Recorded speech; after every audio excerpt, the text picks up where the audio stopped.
Welcome to Shorty SuperCoach, and we're going to talk a bit of draft today. I'm with draft guru Jake Langenegger. How are you going, mate? Good, thank you, Daniel. How are you? Yeah, not too bad, mate. It was not too bad the other night, was it? We had 8 committed individuals, and it ran pretty well after. There were a couple of shaky moments pre-draft. We weren't had sure. 7 about 20 minutes before it started. Yeah, and there's then always the 8th one just snuck in there late. But yeah, after we got all 8 in, there was a bit of telephone communication to get some picks in. But other than that, it went fine. Did work well, I think. And we'll have a look at each team and touch on how we feel they went. And there will be a bit of a vid coming out to put a face to some of these names, which will help. Just a little bit of a highlight package. And by all means, let us know who you think has the best side. I'll be hoping to do a bit more draft stuff this year. It's probably something people can follow a little bit more once the interest in Classic tends to die after the buys, which seems to happen all the time. So we'll probably start off by discussing some of the picks, and we'll work through the top 10 for starters, and then just maybe a few notable ones. So the draft order was you, Langers, at pick 1, and then we had Sloth, Schmiff, Jacko, myself, Watto, Chuka, and Dan. Most of those names will mean very little to you. Dan won it last year, so he's a defending champion, much to my disgust. And then, yeah, quite a few regulars and a couple of new guys, but they all love their footy. So who'd you take pick 1, mate? Patrick Dangerfield, pick 1. And walk us through that. Yeah, well, you know, I just had the luck of the draw and picked that first pick out of the hat, and I couldn't go past Dangerfield with that mid-forward capability, and I feel like he'll probably be the #1 scorer, or at least top 3 scorer of the game this year. I would have gone Brodie Grundy, but I had a bit of a strategy for my ruck anyway, so I was very happy with Mr. Dangerfield. Yeah, it's interesting, and I think probably the most interesting thing for me coming into it, and most times, is when that trigger gets pulled on the ruckman, and I would have taken Dangerfield too, just because to have him as a forward, you could put this house on it that he will be the #1 ranked forward. Like, there's nothing sure in the game, and I think that's such a valuable thing to have, and to have him in your forward line is outstanding. Sloth took McRae at pick 2, and then Schmiff took Grundy at 3. So bang, trigger pulled, and all of a sudden, it's probably more interesting this year because there's probably just 2 guys that you feel confident with, probably 4 in total that you want. So it really meant that things had to speed up. Yeah, well, that's it. And in general, I think there was a lot of gem picks that got picked early, which sort of threw people off a bit. I was expecting it to just go down the list of basically 2018 average. But yeah, there was a couple of real curly ones that got picked early, which made me think, like, hang on, my list I've got in front of me here might not be what I need. I need to start thinking ahead of the game and start picking my gems early. And that's that's what I love about draft. Everyone comes in and they've got the players that they want in mind, but then old mate picks someone you wanted, and you all of a sudden you've got 90 seconds to work with. And I just love. It was really tense. It was tense. It was really tense early. Was tense. I thought, like, oh, just like, 6 mates sitting down for a bit of draft, and then it was like, no, we're serious here. Oh, like, you've just picked a player that I'm selecting. You idiot. I hate you. It got brutal at times. And it's probably worth noting that while the draft is super important, you can still win your way via free agency. Obviously, the draft allows you to have the first priority at these guys, and if you pick the best team, I have found in the past a good draft, you can make minimal changes throughout your whole season and you sit pretty. But if you get hit with injury, and free agency pickup can really help you. So it's so interesting, and you're right, it was really tense, and particularly I felt from probably, say, picks 15 for the next 30, 40, 50 picks was really interesting, because that's when people started wanting defenders over forwards, but others wanted forwards, or maybe both of these guys needed a midfielder, and it just became really interesting like that. And that's what I love about it, the whole timing of it. And there's nothing more satisfying than when a pick that you really want and has lasted an extra 7 or 8 picks, and it comes around and you just go, bang, he's mine. And vice versa, you want to knock a bloke out when they take him the pick before you do. But Nat Fyfe went at pick 4. And then I took Gawn at 5, and I just felt that you know, I just had to take him because I wanted to have one of Grundy or Gorn in my ruck department, or Goldstein or Martin, and I thought, well, he's still there, let's get him. Cripps went at 6, which probably is later than most would have had. I thought Cripps. he would have been top 3 for sure, but yeah. And then I think probably the first mini surprise we got was Chuka taking Cornelio at pick 7. He does love. He loves him, and Coniglio. you know, certainly an unbelievable year last year. Really took a next step in that, and a great JLT. But I thought it was a touch too high. But Josh Kelly at 8 rounded out our first round. Then Neil at 9. Goldstein at 10. And I thought when Watto picked up Oliver at 11, I thought that was a massive slide. Yeah, Oliver absolutely. at pick 11, massive you slide. wouldn't have picked Goldstein to be top 10, but, you know, in draft, those ruckmen, as you said, go early. Yeah. Yeah. And that's where sometimes someone else's need can help you out. You go, how on earth did he slip through to there? Well, it's because these other pricks wanted a ruckman or a defender or something like that. And you never expect that you're going to get the first pick. So in my case, my planning originally that I was going to get like a Gorn or a Grundy or a good ruckman early, but the fact that I had that first pick, I couldn't go past Dangerfield. Just with like the more guaranteed scoring capacity as a midfielder, who kicks goals than a ruckman. And you know, a ruckman, I had a backup plan. I've gone with my friend Tobias Nankervis.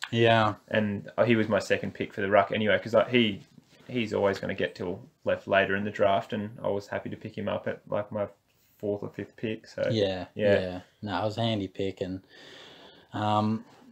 look, I'll round out the top 20 and then we'll sort of talk a bit more about a couple. I picked up Martin at 12, then Bontempelli, Lloyd, Laird, Duncan, Whitfield, Steph Martin, Treloar, and Gaff at 20.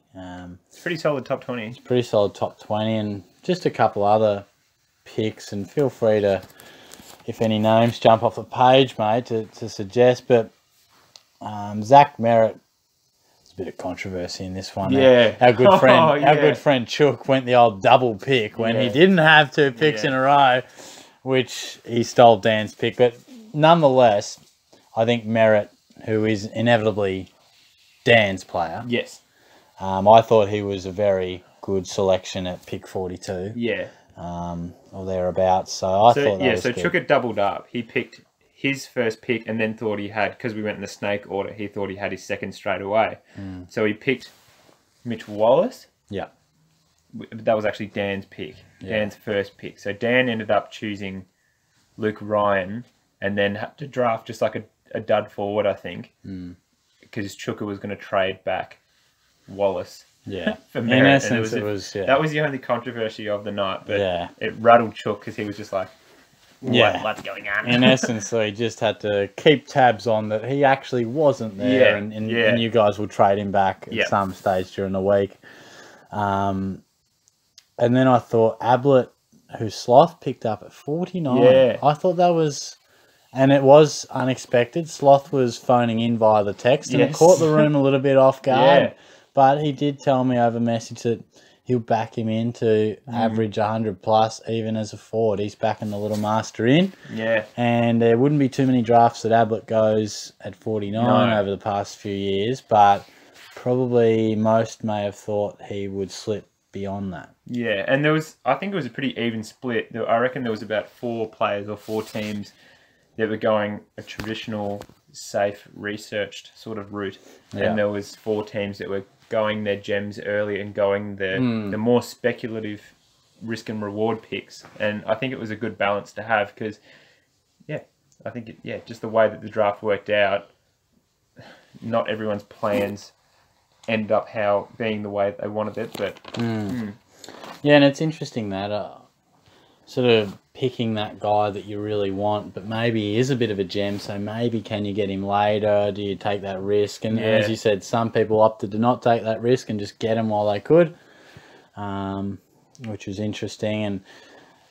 And Parfit at pick 109, which you took, and I thought the forward line definitely has the least amount of depth, at least in my opinion, and I was licking my lips. I think I had a selection in about 4 4 moves time, and I knew no one else would take him. I knew you were probably the only threat in the room. And I deliberately walked off to get a drink, hoping that no one would say it. And Lang's like, oh, I picked up Parfit. I'm like, oh. I wasn't happy about it, but great pick, though. I also took Taranto, who I think you were keen as. I actually selected Taranto for whatever reason. I thought he was a forward. Yeah. And I had him selected, but I was like, oh, he's mid only. Oh no, I'm not ready to draft a mid. I need a forward. Shit, I've just played my hand early. Yeah. And I got rid of him and then brought Travis Boak in, who I think isn't a bad pick in the forward line considering his midfield role. But I was rattled. I was like so scared that I just played my hand and like, nah, someone's going to take Taranto in the next pick now. Yeah. But I got him with my second next pick. Yeah. Yeah. So and that's happy. The thing. Like I contemplated taking him, but I just, as much as I wanted to, there were other areas of my ground that I just had to attend to, or else, being greedy for Taranto could have really hurt elsewhere. And pick 130 was Dom Sheed, and a great selection from Chook, and it really saw the room get out of their seats. I reckon 6 other teams were going to get Sheed with their next pick at that stage. And Chook did that a couple times. And credit to Chook, his mind works in that ways of he knows the gems and he does his research and he knows those players who are going to be up and comers, and sometimes it doesn't always work in classic, but in draft that's Chook's game. Yeah, absolutely. He's made a couple of grand finals over the journey, he has. So he's always a guy who is in the mix. Obviously a stack of picks here. I didn't have too many circled, but always interesting in draft when there are players injured for a fair chunk of the season and at some point someone takes a risk on a guy and it almost triggers the room. It almost feels rude to take a guy who's better than these guys that everyone else is picking, but they're out for 6 weeks. There's something awkward about it. But at pick 149, Watto went Tom Mitchell. Very interesting. He thinks, so he said he read something that he could be back, and maybe he could, I don't know. I think our grand final is round 18. Yeah. It's a risk, and I guess, I mean, he will have a little less flexibility on his bench, but I tell you what, if he comes back round 16 somehow, I haven't seen that article, I didn't search it up. I haven't seen any article, but I have seen footage of Tom Mitchell running. And if he's running, how far away can he actually be? Yeah, well, it's a fair point. It's a fair point. I would still suggest he's a long way away. I know that, but it's a bone break. It's not like structural in regards to like ligaments in his knee or his ankle. So, I mean, I'm not a doctor, but like a bone break, just like slap that thing back together and you're good to... No. No, if he's running, he's obviously, on the mend, and he's on the mend quicker than what I think they expected. So if he comes back, around 15, 16, then Watto gets an extra premium midfielder and he busts out 150 in the grand final or in a final.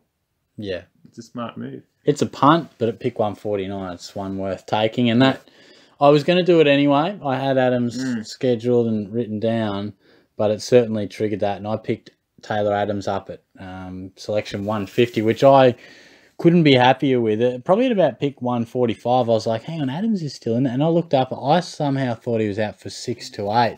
But I think he's probably only out for the first month of the season. 6 to 8 since the injury. Yeah, it was 8 from about a month ago. Yeah. And I was like, Christ, what a get. So I was absolutely stoked with that. But look, I want to take a look at your side and feel free to not only tell me who you selected, but just a vibe of the night and how you approached it, because as you say, pick one's interesting. I always feel in an 8-person draft, picks 3, 4 or 5 tend to be the best because you're not waiting too long. You get access to the top. Especially with the snaky boy. Little comes back around.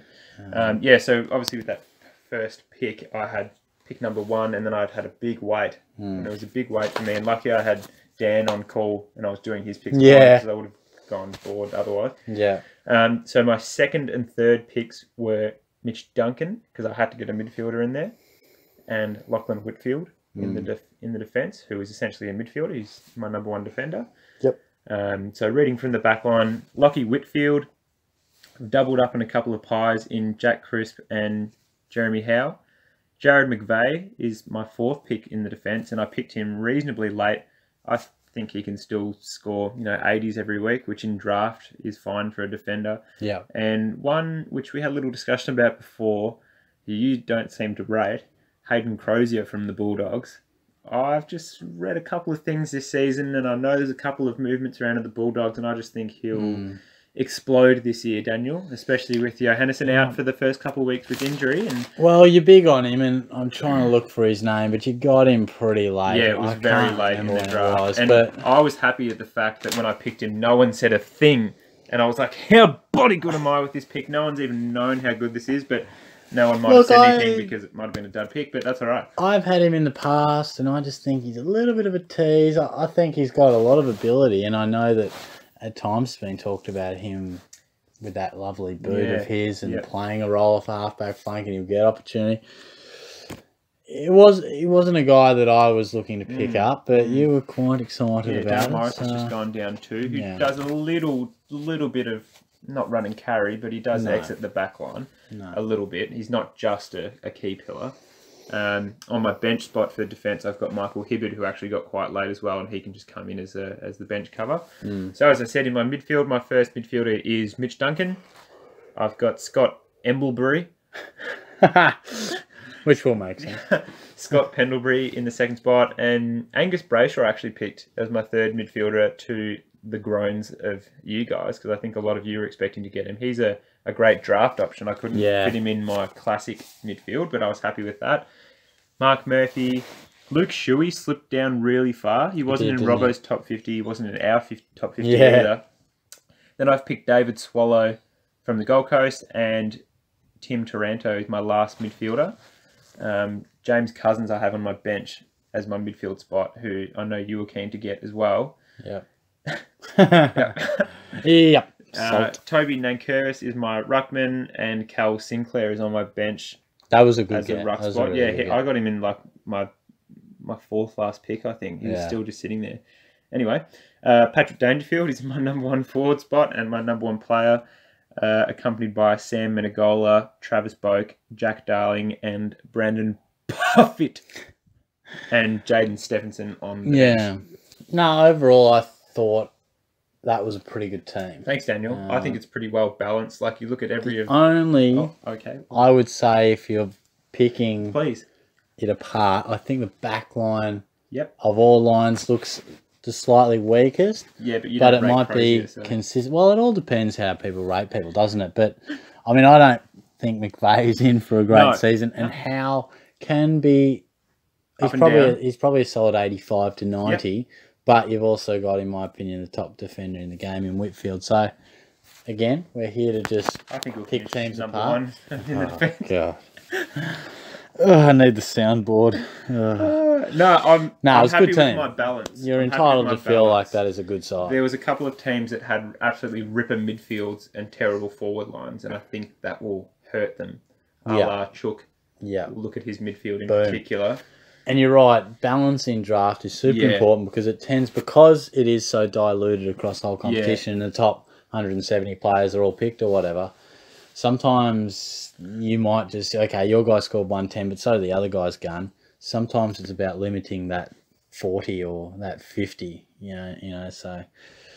I can get Chook's team up on here, on the phone app. I don't know if we can get the teams up on nice. I hadn't. But I'm sure someone a bit more advanced in the technology side of things could do. But while that waits on your phone, I might just give you an insight to my team, if that's okay. Hit me up, Daniel. My way that I wanted to approach it was I wanted to get, and as I generally do, I wanted to get a top mid with my first pick, which didn't pan out because my hand was forced with the ruckman. So going in, I thought top midfielder first up, ruckman, then a defender, then a forward, then midfield. It's tough to judge after that, but a rough guide of my first few picks was try and get a genuine number one across each line, and this is how it panned out. The back line, Cade Simpson, Michael Hurley, Callum Mills, Basher Hooley, and Andrew McGrath. In terms of backup there was Pierce Hanley, Dustin Martin, Dane Beams. Josh Kennedy was an unbelievable pick. Even though I'm reading these guys out in the order they show up on the screen, it's not the order they were selected, but I think Kennedy was pick 100 and... Someone's just washing their car next to me right there, but he was pick 113. Yeah, he went very late. I don't expect his numbers to go up, but gee, I reckon he's a rock solid 90, at least. Yeah, absolutely. Great draft option. Sloan, and then took a couple of risks. Brad Crouch, Tom Rockcliffe, and the Fremantle Brayshaw is currently sitting there. But the broken jaw Brayshaw. But Taylor Adams is sitting on the bench. And look, if I had one concern throughout the draft, was that I didn't have enough midfield quality. And I know I was one of the last ones to fill out my midfield, but it turned out really, really good. I felt like I got Beams later in the 50s. Sloan was a great get when I didn't think he'd be available, and Kennedy just really ran it off. So I was really happy with how I could make up a bit of ground there. Gone in the ruck department. And then the forward line, Isaac Heaney, I was really pleased with. Forward line. Tim Kelly, Jack Billings, James Warple, Tom Papley, and we've got Chad Wingard on the bench and Toby Green. So a couple of guys that could be injected anywhere. I really love the Papley selection. He was my last pick, but I was really pleased with that one. And Warple could be anything, but overall, I was honestly really, really pleased. If there's one thing over the journey Shorty has been good at, it is drafting a decent team first up. Yep. I have whinged like no other that I was cruelled by injury last year. I had a very good draft year last year, but... Well, that's it. If you start well and you don't have to waste time and effort trading in and out players, then you can just keep them going and hope for no injuries. And if you've benched well... get that back up, then you're looking good. That's right, mate. So I was very happy. But I think we'll work through a few of the other fellas' teams, and just probably we won't talk about each and every player. We'll pop that up on the screen. But we will mention a couple of interesting points. So we'll start with Sloth. Yeah, so Sloth, and we might as well do Dan as well, seeing as they weren't there. We'll do their teams first. But Sloth was calling in from the phone, messaging in his picks. Yeah. He actually had a not too bad backline consisting of Rory Laird, Jaden Short, Christian Salem, Wayne Millerer, Daniel Rich. So that's not a bad pretty solid backline. Midfield consists of Jack McRae, Ablett, Selwood, Lockie Hunter, Jago O'Meara, Took Miller, and Braden Fiorini, who we got late. And you got Steph Martin and his ruck. Buddy Franklin was a bit of a speculative pick, seeing as he hasn't trained or played any pre-season games, and that was like one of his early picks as well. Yep. And there was a few of us who were just thinking like, oh gosh. Yeah. Don't know what to think there, but the rest of his forward line isn't too bad. Toby McLean, Tom Lynch, and Luke Dalhouse and Zach Fisher, rounding that out. Yeah, there's a couple. I mean, you look at that team on paper, and I think as backline's really good. Yep. The midfield, I don't think quite bats deep enough. No, you'd want Fiorini on your bench maybe. Yeah, but Selwood's not who he once was. He could be playing a different role this year, so he could be one last hayday sort of year. Yeah. He does have Jack Stephen on his bench, so if Stephen plays round one, I didn't see that. Bring him back in. That certainly makes quite a difference. Yeah. And as you said with the forward line, he's got a couple of, if this works, this is great. Yeah. If it does, Franklin could be unbelievable as he's been for many years. McLean and Dalhouse and even Fisher, you could mount cases either way. And if they turn out well, then he's got a really good side there. And certainly Sloth knows his footy. So I think even if a couple of those don't work out, he will be able to find some good free agents, I would say. Yeah, now we'll look at a team of the man who has won 2 of the last 3 draft premierships. Keeps me up at night sometimes. Yes, so this should be big. Yep. Starting from the back line, James Sicily. This is Daniel's team. Dan the man. James Sicily, Luke Ryan, Harris Andrews, Aaron Francis, Jordan Clark. Midfield is Josh Kelly, Lockie Neal, Tom Phillips, Christian Petraka, Jack Martin, Darcy Parish, and Sam Walsh. He does have Zach Merritt there, so Chooks obviously traded him Zach Merritt for Wallace. And he's got Ollie Wines on his bench as well. So his midfield was looking a bit bare, but then he's got a couple of guns on the bench, and Cutland Ward, mind you, who might be back early. Ben McAvoy in the ruck, who is a great ruck pick. I think Chook had him in the ruck last year. Yeah, he he's scored solid, well. Westhoff, Bruce, Dunkley, DeGoey, and Kerno in the forward line. Can I say something, Jack? Yes, Daniel. And Dan, I hope you're listening. It's very, very well known that me and Dan are rivals. You go way back. We go back, and he has hurt me in the draft arena at times, but I'm going to put the early bid out there. I think that team is well unders what a defending champion may want to start with. I don't think that back line is that great. No. I think Andrew's solid pick, great. I don't know if he's ever going to be an unbelievable scorer. I think Francis is give or take. Yeah. Clark, well, who knows how much of the season will he even play. He's got Tui there, so there's some solid factor. The fact that he didn't organise work off and then actually get down to make it to the draft, I think has hindered him, because there was a couple of times where, I was on the phone to him and I was doing his pick for him. And by the time I called him and he picked up, he'd lost a bit of time, and it sort of rattled him a bit. It does hurt. I don't think he's picked the team he 100% would have liked to, and that may hurt him down. And the midfield is definitely not where you would want it. I'm not trying to pick this team apart, Dan, and he swears by free agency. I'll try and get up what he did say to me. The thing with free agency is, though, that there's there is talent, but there's no listed talent. You have to go searching for it. Yeah. And you've got to bring in, Trent Dumont and hope he scores 120 this week instead of a 70. Yeah. And the interesting thing is the 3 drafts we've done, Dan's won 2, I've won the other, and we have very different ways of going about it. I place an enormous priority on the draft. Yep. Pick the best team and you'll win it, because it's rare that if all goes well and not too much injury happens, you'll be right. Where Dan doesn't place as high priority, still wants to be a good team, obviously, but he backs himself in on the free agency, and history suggests he's been able to do it. And when I asked him about his team, he said, it could be better, but it's only a small part of winning the draft. The free agent is where it's all about. And he did refer to himself as the free agent master. So after I spat my wheat picks out after reading that, I acknowledged it. But, look, early opinions, I think he's maybe hit a bogey on hole 1. I think he's, but he has had a track record of coming back. Well, we might do a draft mid-year video or something maybe to keep it going, but I'll try and check in. We'll come back and see how your tip of his team's gone. Who we got next? We got Jacko's team, Jackie Boy, who was one of the teams that started picking the gems early, as I said before. So backline reads Tom Jonas, Tom Langdon, Zach Williams, Adam Sard, Blake Hardwick.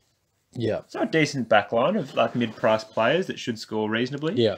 Nat Fyfe in the first midfield spot. Bontempelli, who I was keen on. Yeah. Polek, Dylan Shield, Prestia, Ebert, Jack Viney. Decent midfield. Got Dan Hanbury on the bench, who's just been injured again. Yeah. And Andrew Gaff as well, who is out for the first 2 weeks. Yeah. Sam Jacobs in the ruck. Great draft pick. Not so great in Classic, but that should do him fine. Jack Gunston, Jeremy Cameron, Tom Lynch, Rory Lobb, who he picked very early in the piece. Yeah. And Charlie Cameron. Yeah. So I think a balanced team, but a lot of risky picks. Yeah, it's a make or break team. If some of those come off, all of a sudden they're guys who are capable of going 90 plus. If there's one thing when I look at the team, I probably feel the ceiling isn't there. I mean, you've got Fyfe, and that's about it. Zach Williams, I think, is a quality pick. Yeah. And that's not to say the others are poor picks, but I'm looking at Langdon, I'm thinking mid-80s. I'm looking at Jonas, I'm thinking mid-80s. I'm looking at Polek, I'm thinking maybe around the 90 mark. I'm looking at Prestia, I'm looking at Ebert, I'm looking at Viney, I'm looking at Jacobs, Gunston. The list goes on of guys who are probably around the 80 to 90, some edging into the 90s. But as you said, it bats deep across, with the exception of Hardwick. It's consistent. And he's got Gaff on that bench. So that he's a star. And he's got Hogan on the he did bench. pick Hogan and Lobb early in the piece, and he was a bit of look at me at those picks, and then Hogan's out with whatever he's got going on for round 1, so that one fell flat early. He had the pen and paper out, and he wasn't afraid to pull the trigger on maybe a pick that he could get in a round or two, but he wanted it there and then, and that's an example I love that too. That's you got to make the risky moves. So I think enjoyed that. Really solid side. The proof will be in how much upside some of these historically okay picks can go. All right, next up we've got another Dan Schmiffer's team. Yep. Was a late entry into the piece of draft, but did his research on the phone in between picks. Yeah, I enjoyed that a lot. You did ask for a couple of our notes just before it started. He was a bit rattled, but no, he actually picked a decent team considering he wasn't even in the view. Well, he was a guy that we weren't, like, we needed an 8th. Yeah. We were away for the weekend. How'd you enjoy that weekend, mate? Yeah, sick invite. Yeah, great. And he was really keen, so I was rapt that he was able to join. And I think, you know, he was doing and you always hope that people who say, yeah, I can do it, do give it the research, and he definitely did. And I think his team came up pretty well. I haven't looked at it until, until since the draft night when we had a bit of a look, but read it out to me, mate. So his backline reads Jake Lloyd, Matthew Suckling, Jeremy McGovern, Jared Harbrow, Bailey Williams, and Nick Voston in his defensive bench spot. Adam Treloar in the midfield, Seb Ross, Dyson Heppel, Cunnington, Jack Redden, and Liam Shields, with Zaharakis in the bench spot. A workman-like midfield. Yeah, it's pretty like decent. that. Brody Grundy complements that with Patrick Ryder in the bench spot. And the forward line, Hawkins, Gray, Mundy, Rewalt, Walters, and Josh Jenkins. So he's done actually pretty good with that team there. I'll tell you where my eye goes straight away to that. Solid back line. As I said, workman-like midfield. I think you know what you're going to get. Best ruckman in the game. His chances will be given on the forward line, basically. Hawkins and Rewalt. Some weeks it might be 130, others it could be 70. 50. And where's Robbie Gray and Mundy at? A couple of servants of the game. Yep. Will they continue to give one more? They're at that stage where maybe that's their last year of premium status, but I think they'll be good enough. And Walters, well, we know that he has been your best friend or a bloke you want to kill. So I think his fortunes will be won and lost. Yeah, good team though, considering he didn't have much preparation at all. And just the concept of drafting. We've done a few drafts now, but just getting your head around it. So it's definitely it's not always the easiest thing. And you're thinking like, I'll just pick all the primos, but then you get to your 5th pick and there's none left, and you're like, oh. Yeah, definitely. Right, so this is Chook's team. Yep. Now Chook, as we said before, is a draft mastermind. He knows his gems. He does. His midfield especially. Decent. Yeah. Starting at the back line. Shannon Hearn, Heath Shaw, Shane Savage. I've tripped up on that one before. Jamie McMillan and Brodie Smith. Chook seemed to be the guy that would take the player you wanted just before you were going to pick him. And I really didn't like that. Pick Jordan Lewis in his bench spot. Midfield reads Cornelio, Luke Parker, Sean Higgins, Steele Sidebottom, Bryce Gibbs, Trent Cotchin, and Liberatore. And this is the kicker. Dom Sheed, very, very late in the piece. I reckon about 6 teams were going to pick him with the next pick. He's got Mitch Wallace there as well on the bench. Goldstein in the ruck. Mitch Robinson, Caleb Daniel, Higgins, Matheson, and Nunes, and that's where his team fails in the forward line. Well, all I can say is that's an outstanding midfield. Right. Very, very reliable back line. He's got a great ruckman, but Langers, take the floor with the forward line because you were critical early in the video, and it could be his undoing. There's 3, maybe even 4 players in his forward line, 5 if you count Stringer on the bench, who just you cannot guarantee scoring from. Even Mitch Robinson, who averaged just below 100, I think. Who knows what happens there with Jared Lyons at Brisbane now, but his whole forward line essentially is a risk versus reward thing. He's backed Matheson in draft and in classic. Bold. So he must be seeing something. But yeah, all of these players are capable of scoring, but they're not guaranteed. So we'll wait and see what happens there, Mr. Riley Henry. Yeah. All the best, Chook. Yeah, I think that's a fair assessment, mate. Definitely a bit short on the forward line. And as we said, say with Jacko's team, how it's pretty solid contributors, maybe no star power. Chook has some stars, but just the way it's rolled, he's obviously had to sacrifice a little on the forward setup. But yeah, he'd want to be bringing Wallace off his bench and putting definitely him forward, and that gives him a bit more stability, and he'd probably almost start Stringer over Higgins, but that's just my opinion. But again, I say all this, and every year for the last 2, maybe even 3 years, he's made the grand final, if not the prelim final. So yeah, Chook's always one that just goes under the radar and he's always ends up there at the pointy end. So yeah. Just the last team we've got to review here is Watto's team. And he has been a bloke who has been big on the yap. He's talked a lot of trash, and I hope to get him on this channel at some point. Watto, if you're listening, I'm putting the call out to you, mate. I think probably in the next couple of weeks. Yeah, I'd like to have you down. If Eagles lose, if Brisbane beat the Eagles, we'll get him on. Yeah, well, clearly. Yeah. If you can find him. Jeez. Welcome to Watto's SuperCoach. Anyways, backline, which was decent, reads Tom Stewart, Alex Witherden, his love child. Alex Rance, who isn't the worst draft option, I think. Tom Duday and Nathan Wilson. Midfield reads Patrick Cripps, and this is where it gets interesting. Cripps, Clayton Oliver, Matthew Crouch, Dane Zorko, Jared Lyons. So already a fantastic midfield. Topped off with Isaac Smith and Jed Anderson, with Tom Scully and Tom Mitchell on the bench. So if they ever come back, that's going to add some firepower to that midfield if they come back. Jared Witts in the ruck, which is a great draft option again. Devon Smith, Tom McDonald, Shane Edwards, Gresham, and Lincoln McCarthy is a little cherry on top of that. Take your Lions cap off, mate. Yeah. Jesus. I believe you said that McCarthy was going to average over 80 for the year. Yeah. We'll wait and see. In terms of that midfield, though, it's probably the best in the competition. I mean, you wouldn't find a better top 5 mids, but he did make it clear that he was happy to wait on a ruckman and pick up what was waiting, which proved fairly smart because I think Witts is solid. So you're not going to get your Gawn and Grundy averages, but he's going to give you 90, give or take, and most likely give. It's probably going to be more than 90.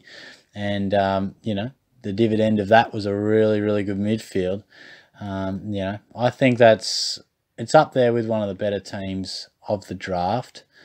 So I think it'd be very interesting. I reckon just looking at it, probably Rance, Duday, how those key defender types who can intercept, whether they just have one of those years where they average in the 90s or one where they're high 70s, early 80s could be interesting. And he's got that speculative pick in, McCarthy. Even someone like Edwards and Tom McDonald have a little bit of risk. I had Edwards last year, and along with Kane Lambert, they gave me nightmares the whole year. And Kane. Weller was a guy I really thought about a number of times and just went elsewhere. So, no, it's a good side, and thanks for running through those, mate. But I think I definitely think it's going to be a tight league. Draft leagues always are, but there does seem to be an early couple of teams, few teams putting their hand up that at least on paper look likely. So I'll endeavour to put some of those teams up. Yeah, I will. I do want to, as best I can, try and give more regular updates, and I'd like to have, yourself on, Chook, Dan, Jacko, Watto, and, if all of them want to come on, they can. But they're probably the guys I have a little more access to. Yes, yep. So that would be great to just get some updates at certain stages. But I think we've covered it off pretty well. The competitive nature of the draft. Yeah. No, it really does show who really knows their footy, that's for sure. So is there anything else you want to add, mate, or are we just about toasted? That's it, really. Yeah, just really keen for footy to start, to be honest. Can't wait to get to Thursday night. And I'm so keen. Every year you wonder, just like, can Carlton beat Richmond? I know, every year, If Carlton beats Richmond, that's it. That's all I'm going to say. Put something on the line, mate. What will you do? put something. I'm about to release my video about me playing goal kicking contest semi-naked if Lloyd and McRae. You know. That's a big call. That's big call. I'm sticking with it. I don't know. I'll do it with you. Whatever. Don't get too carried away there. But whatever you put on the line here, mate, I will match it. If Carlton beat Richmond, I'll run around your house, like the outside of your house, just in my underpants with a Carlton something on, item of Carlton. I'll do it in a G-string with a Carlton logo on my ass and Patrick Cripps on my tattooed on your neck.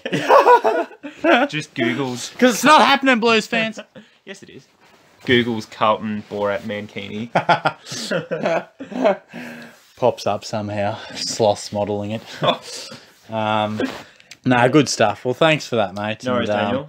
I'm sure we'll be back discussing SuperCoach in some fashion pretty soon. But are you getting to the game on Friday night as well? I am, mate. Yeah, I'm looking forward to it. So if you see me and Langers floating around, we might do a couple of snaps. Yeah, a couple of snaps. Say good day. We'll talk soon. Cheers.